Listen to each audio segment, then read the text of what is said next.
Sin Lian. Lengking ini hebat sekali keluar dari mulut Han Han ketika tubuhnya mencelat jauh ke depan, ke arah pertandingan itu. Lengking yang keluar mengandung kemarahan memuncak, kecemasan mendalam dan kedukaan yang mengguncang seluruh perasaan hati Han Han. Dapat dibayangkan betapa marah dan kaget hatinya ketika ia melihat Ma Bin Lomo berhasil melibat ujung pedang Sin Lian dengan ujung lengan bajunya, dan dengan pengerahan Swat Im Sin Chiang yang amat kuat. Iblis muka kuda ini dengan tiba-tiba membalikan pedang itu dengan kuatnya sehingga pedang di tangan Sin Lian itu membalik dan menusuk dada darah itu sampai tembus. Sin Lian terhuyung-huyung dan matanya terbelalak memandang gagang pedangnya sendiri di depan dada. Han Han yang mencelat dengan kecepatan seperti sinar menyambar itu telah menukik ke arah Ma Bin Lomo dan menggerakkan tongkatnya menusuk dada kakek itu. Sedang tangannya ia pukulkan ke arah kepala Toat Beng Chiu Sian Li. Prak, des. Tongkat di tangan Han Han patah-patah bertemu dengan golok melengkung di tangan Ma Bin Lomo.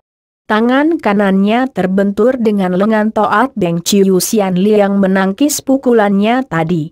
Kakek dan nenek itu mengeluarkan seruan kaget dan muka mereka menjadi pucat ketika tubuh mereka terlempar ke belakang dan terbanting ke tanah. Akan tetapi mereka bergulingan dan sudah meloncat bangun kembali.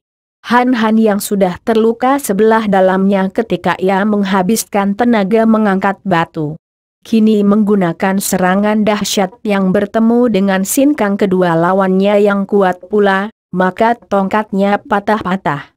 Dan biarpun ia tidak terlempar, namun ujung mulutnya kembali mengucurkan darah segar.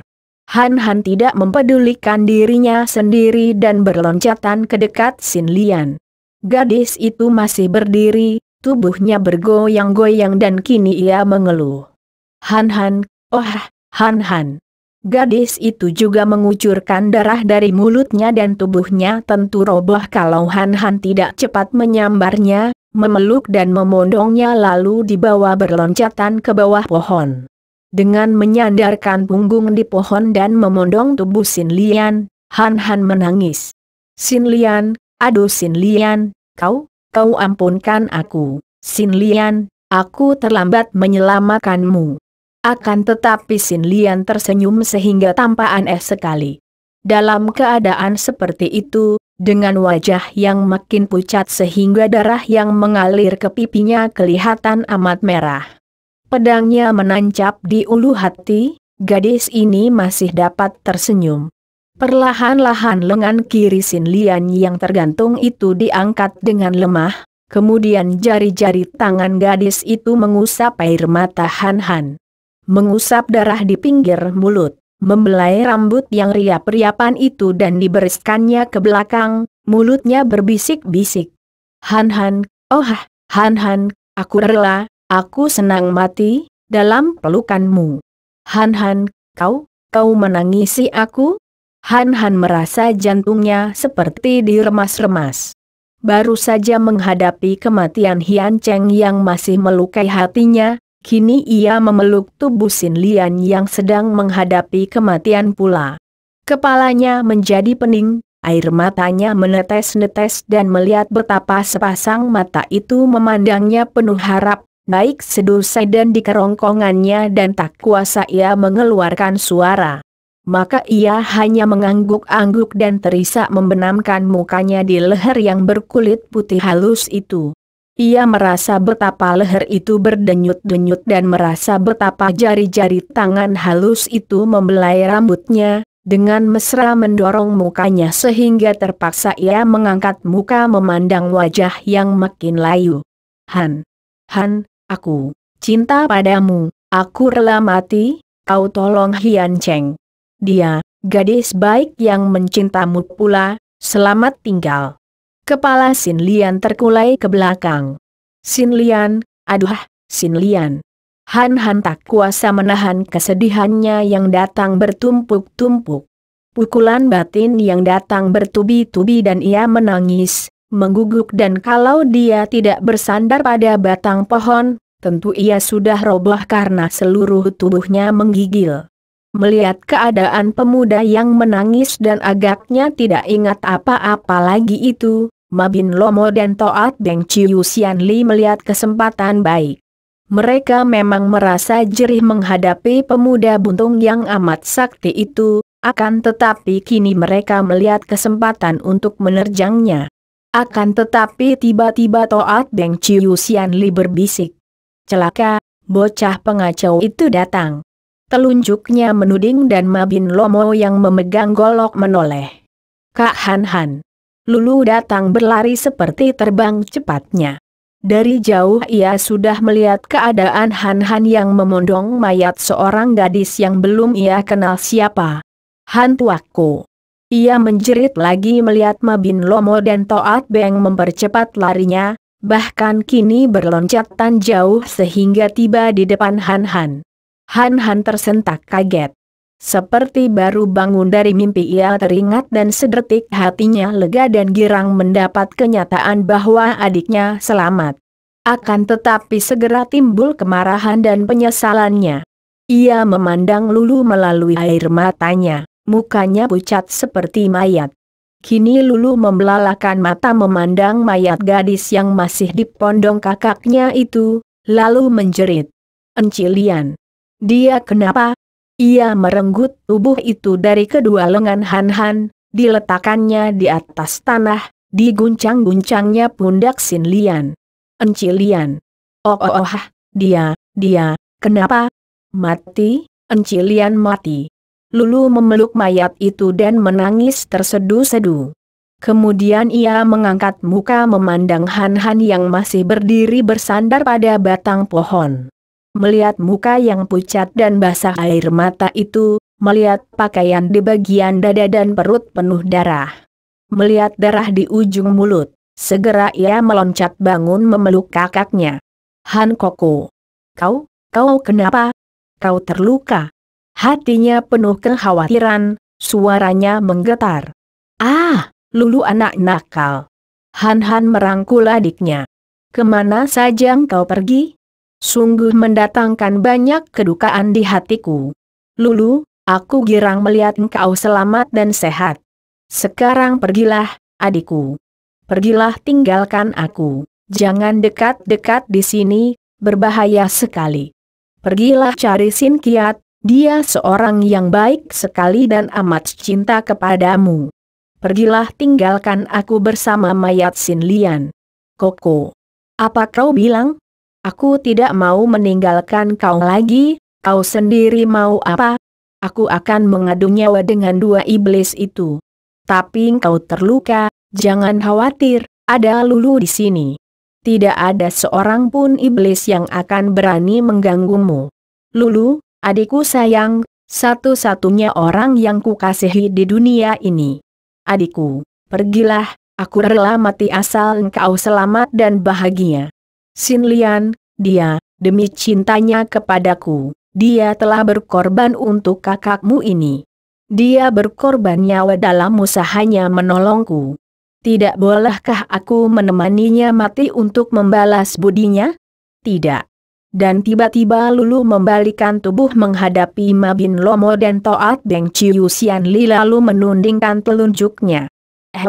Kalian dua orang tua bangka yang melukai kakakku dan membunuh enciku, ya?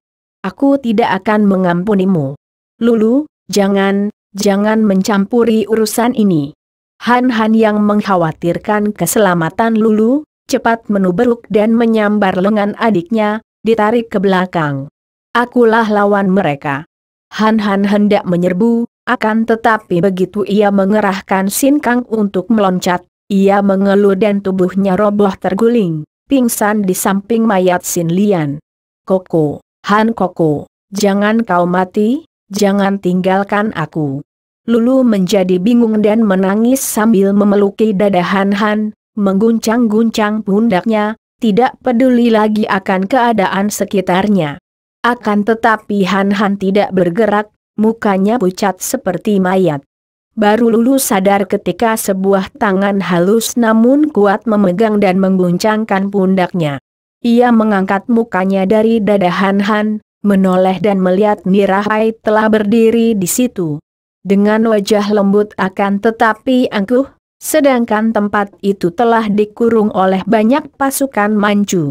Lulu meloncat bangun, mencabut pedangnya dan melintangkan pedang di depan dada sambil berkata, "Suci, aku bersumpah, disaksikan bumi dan langit bahwa kalau engkau datang hendak mencelakai Han Koko, aku tidak sudi menjadi sumoimu lagi dan aku akan melawanmu sampai mati di depan kakimu."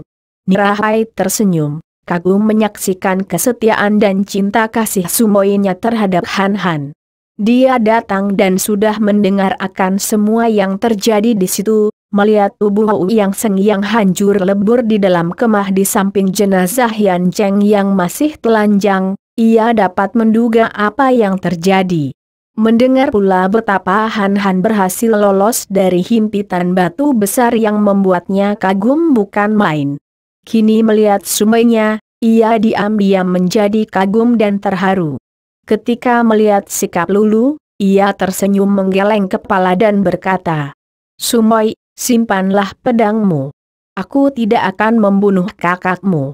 Pula, kalau engkau melawan aku, apakah kau kira dengan cara itu engkau akan dapat melindungi kakakmu?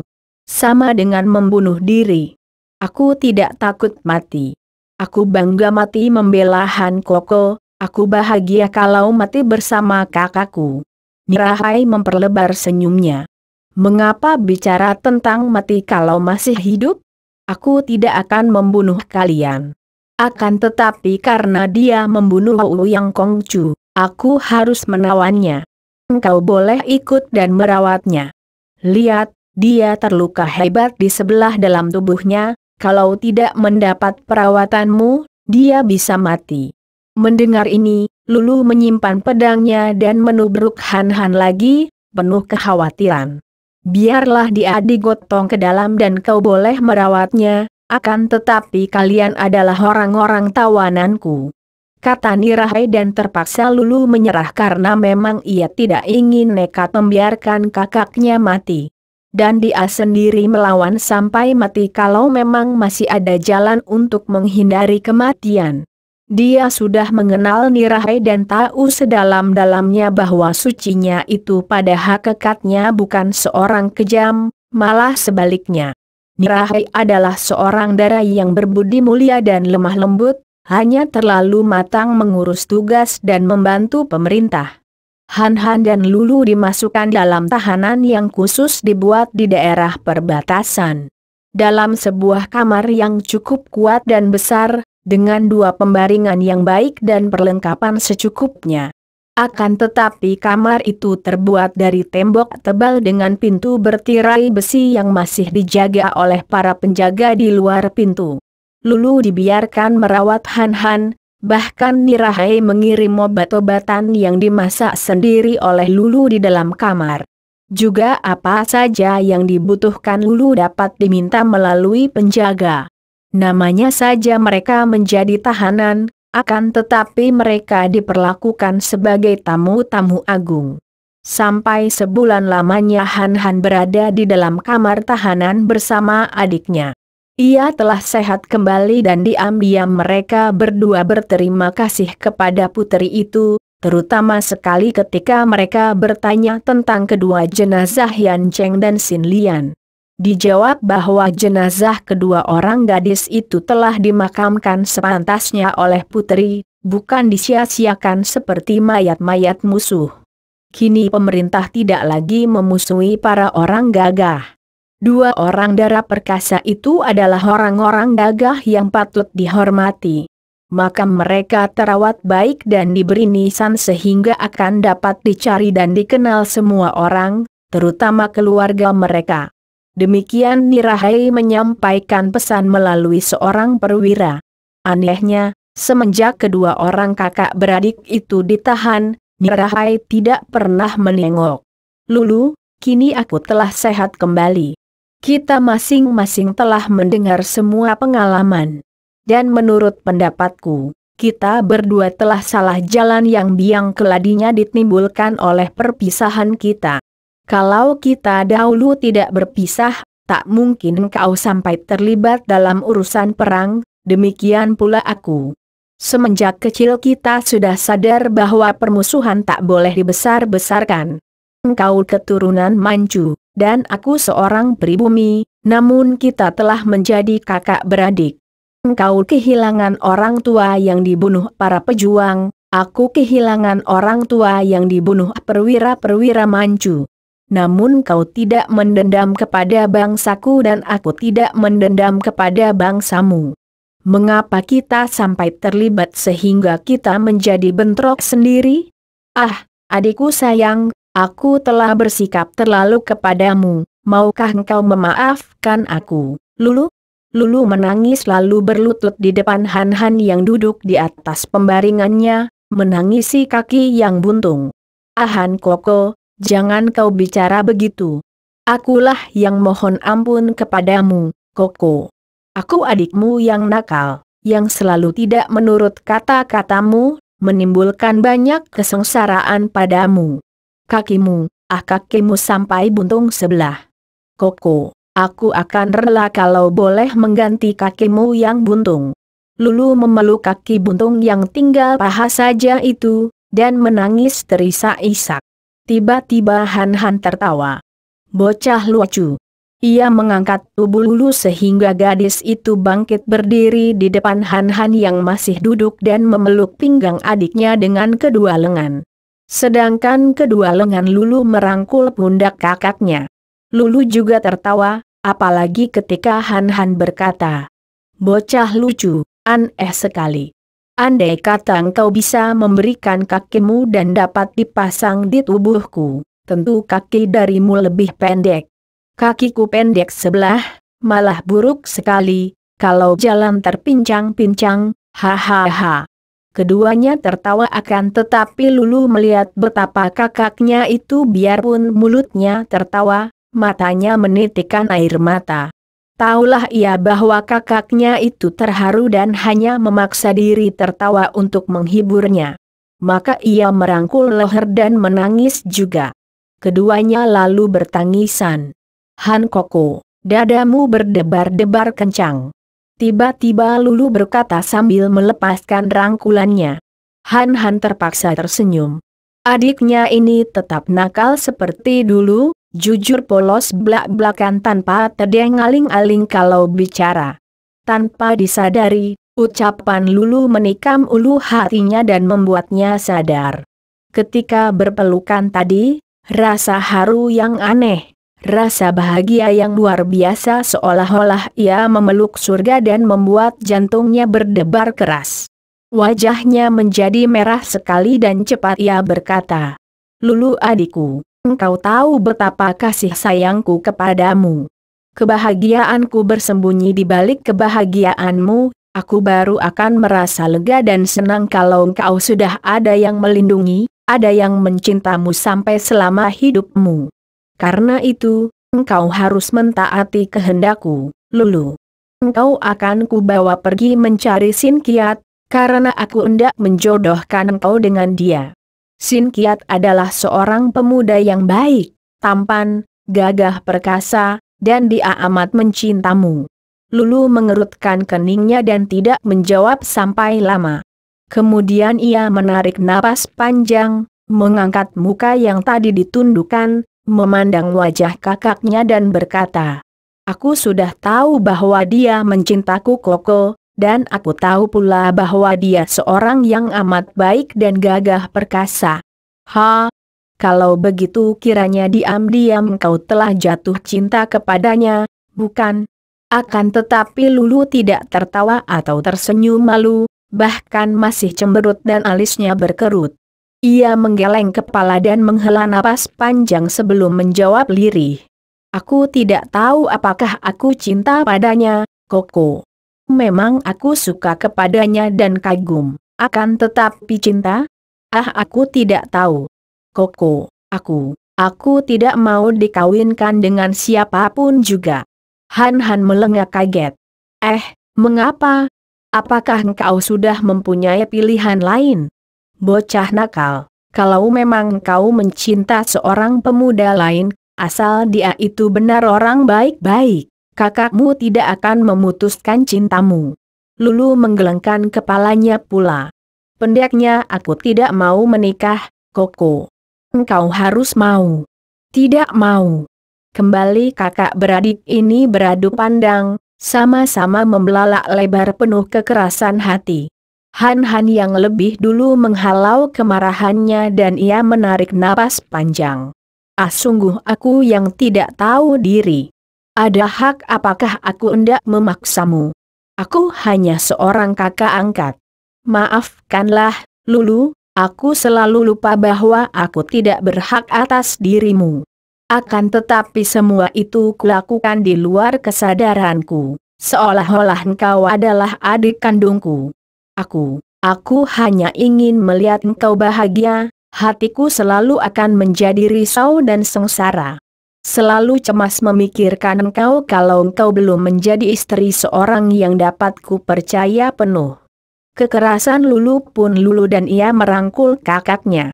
Koko bukan seperti yang kau sangka, bukan sekali-kali aku hendak merendahkan permintaanmu dan tidak suka mematuhi perintahmu.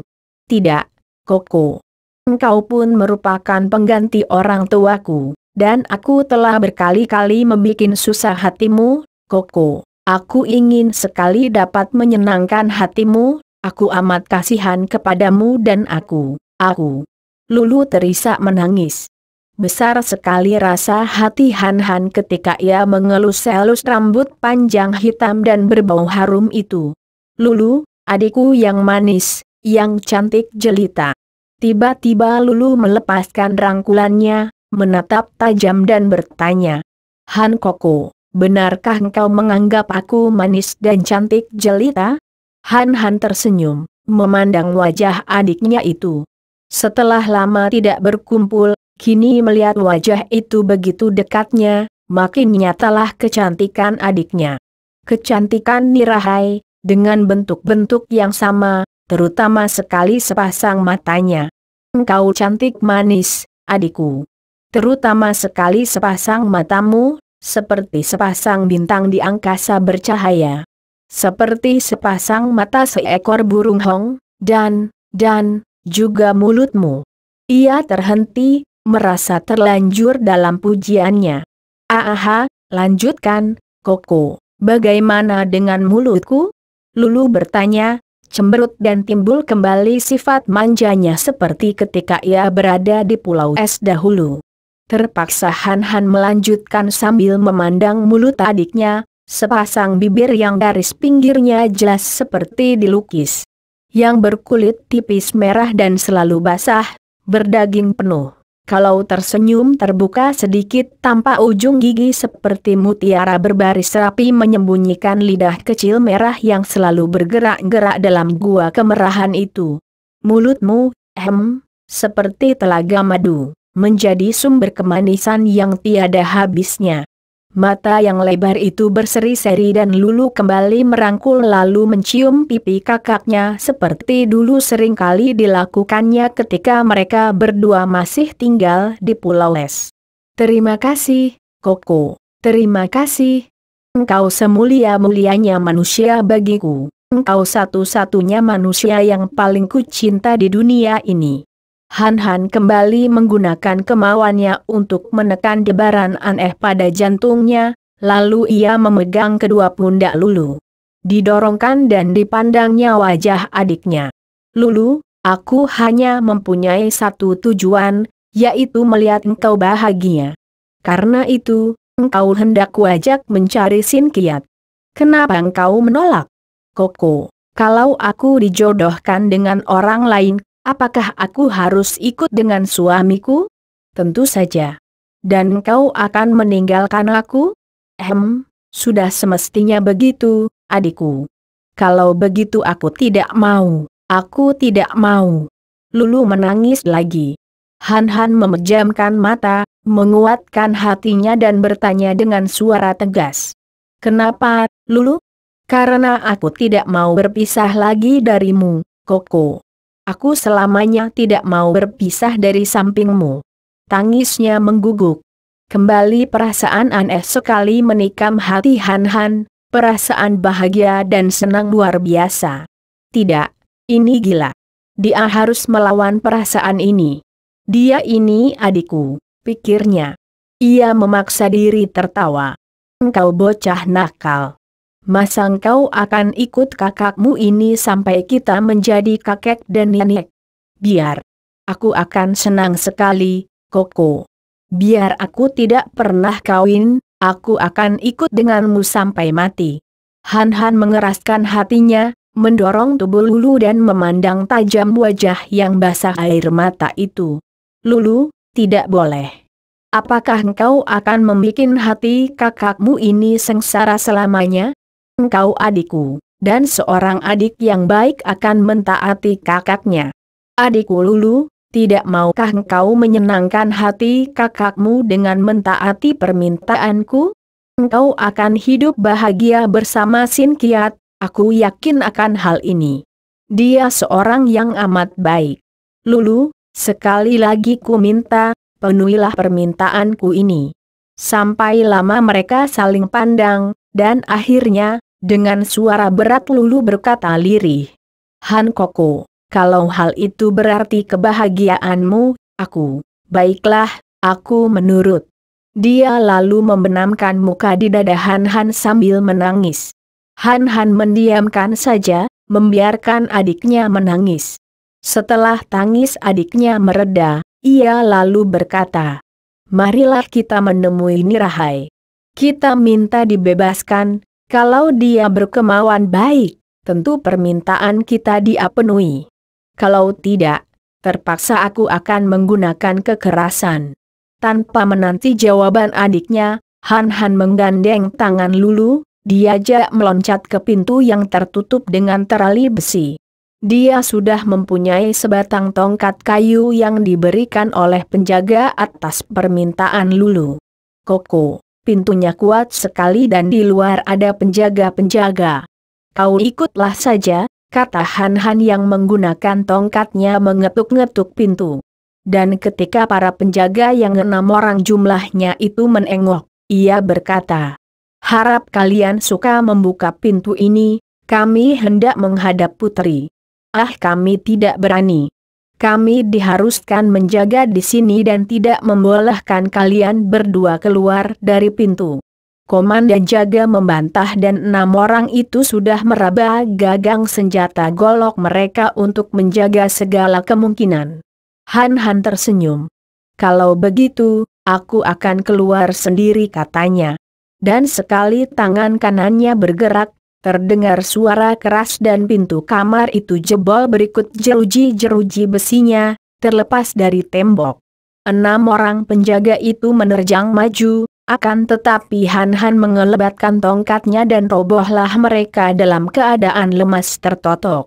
Sambil menggandeng tangan adiknya, tenang-tenang saja Han Han meninggalkan tempat itu, keluar dari rumah tahanan untuk mencari putri. Para penjaga yang berada di luar menjadi kaget sekali dan mengurung. Han Han dan Lulu berdiri tegak, kemudian gadis itu berseru. Apakah kalian sudah bosan hidup hendak menghalangi aku? Aku hendak mencari Suci Nirahai, kalian mau apa? Para prajurit Manchu sudah tahu bahwa gadis ini adalah adik seperguruan Putri Nirahai, maka mereka tidak berani turun tangan mengganggu. Apalagi, di sudut hati mereka, para prajurit yang sudah mendengar akan kesaktian Han Han yang dijuluki pendekar Supe Sakti, merasa jerih terhadap pemuda berkaki satu itu. Kini mereka hanya dapat memandang, kemudian mengikuti dari belakang ketika Han Han dan Lulu berjalan menuju ke sebuah kemah besar yang berwarna merah, kemah yang ditinggali putri. Berbeda dengan perkemahan yang dijadikan tempat tinggal para panglima dan perwira yang selalu dijaga prajurit, di depan kemah merah ini tidak nampak penjaga.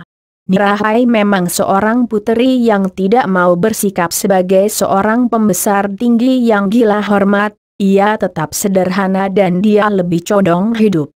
dan bersikap sebagai seorang Kangou yang mengandalkan diri sendiri dan hidup bebas tidak terikat banyak peraturan yang membosankan. Di depan kemah merah itu, para prajurit bergerombol dan hanya memandang ketika melihat Han Han dan Lulu dengan tenangnya memasuki kemah. Selain para prajurit ini tidak berani mengganggu Lulu dan jerih terhadap Han Han, juga mereka telah mendapat peringatan keras dari Putri Nirahai untuk tidak melakukan pertempuran selama sang putri menjalankan siasat perdamaian dengan para pejuang. Bahkan tidak boleh menyerbu kesecuan melewati perbatasan sebelum ada perintah. Sisa pasukan istimewa yang tadinya dipimpin Ouyang Seng oleh sang putri telah disuruh tangkap semua dan dikirim ke penjara besar untuk menerima hukuman. Akan tetapi ketika mereka tiba di depan pintu ruangan dalam, Han Han dan Lulu berhenti karena mendengar suara lantang dari Nirahai yang terdengar marah. Tidak bisa. Biarpun Ouyang Kongcu telah terbunuh, akan tetapi Pangeran Ouyang Chin kok masih tidak berhak untuk memerintahkan kepadaku mengirim kepala pembunuhnya. Dia kira siapakah dia itu yang bisa menjatuhkan perintah seperti itu kepadaku? Di daerah perang, di perbatasan ini, akulah yang berkuasa. Aku yang mewakili Ayahanda Kaisar dan semua orang tawanan adalah tanggung jawabku dan hanya aku seorang yang dapat menjatuhkan keputusan hukumannya. Tidak, aku tidak akan dan belum menjatuhkan hukuman mati kepada Sumahan dan aku tidak akan mengirimkan kepalanya kepada Pangeran Ouyang Chin kok seperti dimintanya. Jiwi Lo Ciampu tahu bahwa kita sedang menjalankan politik perdamaian dengan kaum pejuang, sedangkan Sumahan tidak melakukan pelanggaran apa-apa. Pembunuhan yang dilakukannya terhadap Ouyang Kongcu adalah urusan pribadi dan Jiwi cukup maklum apa yang menjadi sebabnya. Han Han dan Lulu mendengarkan dengan hati berdebar. Kemudian mereka mendengar suara Mabin Lomo penuh desakan dan penyesalan. Mengapa Paduka menolak permintaan Pangeran Ouyang Chin Kok? Bukankah pemuda buntung itu telah menimbulkan banyak kekacauan? Dan apakah Paduka lupa bahwa dahulu Paduka telah direncanakan untuk menjadi jodoh mendiang Ouyang Kongcu? Dengan demikian, Ouyang Kongcu menjadi tunangan Paduka. Setelah tunangan Paduka terbunuh secara keji, apakah Paduka tidak merasa terhina dan merasa sakit hati terhadap pemuda buntung itu? Mabin Lomo, engkau ini sudah tua namun masih bodoh. Terdengar suara Toat Beng Ciu Sian Li diseling suara berkerincingnya rantai gelang penghias kedua telinganya. Apakah tidak dapat menjenguk isi hati orang muda? Biarpun kakinya buntung sebelah, hati wanita muda yang manakah tidak akan tertarik? Dan kalau mau bicara tentang hati wanita, dari putri sampai gembel pun tiada bedanya. Tiba-tiba terdengar suara Nirahai penuh kemarahan. Jiwi adalah orang tua yang selalu membawa kotoran dalam hati dan pikiran Jiwi. Lekas Jiwi pergi dari sini, karena aku dapat melupakan bahwa Jiwi pernah membantu kami dan kalau aku turun tangan, apakah Jiwi kira aku tidak mampu membunuh kalian? Putri Nirahai, akulah musuh dan lawan mereka. Mabin Lomo dan Toat Beng Ciu Sian Li, aku Sumaham menantang kalian dan kutunggu di depan kemah, keluarlah kalau kalian berani. Han Han berseru keras, menggandeng tangan adiknya dan keluar dari dalam kemah itu. Para prajurit memandang mereka ini dengan mata terbelalak. Mereka semua tidak tahu harus berbuat apa, maka hanya mengurung tempat itu sambil menanti perintah putri. Tak lama kemudian muncullah putri, Mabin Lomo dan Toat Beng Ciu Sian Li dari dalam kemah. Melihat para prajurit, Nirahai lalu melambaikan tangan dan berkata, suaranya berwibawa. Semua prajurit mundur, boleh menonton dalam lingkaran yang lebar, paling dekat 10 meter. Para prajurit lalu mundur dan karena semua ingin menonton dan mendengar, mereka lalu membentuk lingkaran mengelilingi tempat itu. Bahkan para prajurit lainnya yang mendengar lalu berdatangan sehingga tempat itu penuh oleh lingkaran prajurit-prajurit Manju. "Siapa yang mengeluarkan kalian?" Puteri Nirahai bertanya dengan keren sambil memandang Lulu. "Suci, akulah yang memaksa keluar," kata Lulu. "Bukan. Akulah yang menjebol pintu karena para penjaga tidak mau membukanya. Kami hendak bicara denganmu, Puteri Nirahai. Akan tetapi mendengar suara dua orang tua bangka jahat ini, biarlah kutunda dulu pembicaraan kita dan sekarang aku menantang Mabin Lomo dan Toat Beng Ciu Sian Li untuk bertanding denganku."